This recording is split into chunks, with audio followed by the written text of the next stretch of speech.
चॅनलनी मतदान केलेलं नाहीये किंवा एक्झिट पोल करणाऱ्या कंपन्यांनी मतदान केलेलं नाहीये।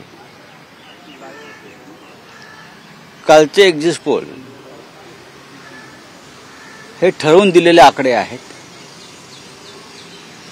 आम्ही गंमत पाहत होतो, राजस्थानमध्ये 26 जागा आहेत, एकूण 26 किंवा 27, आणि एका एक्झिट पोल कंपनीनं तिथे भारतीय जनता पक्षाला 33 जागा दाखवल्या।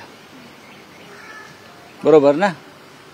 26 जागा आहेत आणि 33 जागा दाखवल्या।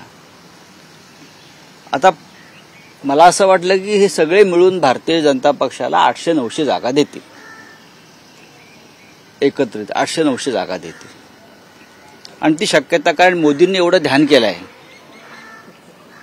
इतके वेळ त्यांनी ध्यानाला बसले, इतके कॅमेरे लावले, साधना केली, तपस्या केली, त्याच्यामुळे 360-370 म्हणजे काहीच नाही।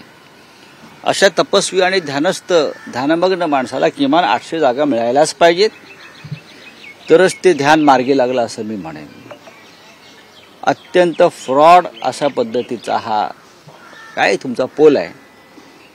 ओपिनियन पोल आणि एक्झिट पोल गेल्या काही वर्षामध्ये कसे चुकीचे ठरतात आणि भारतीय जनता पक्ष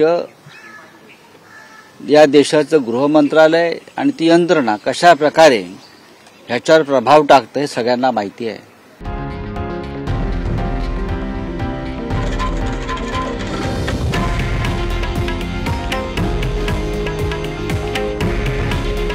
हे आहे देशातील नंबर 1 न्यूज नेटवर्क आणि आपण पाहत आहात TV9 मराठी। काळजी तुमची, हित महाराष्ट्राचं।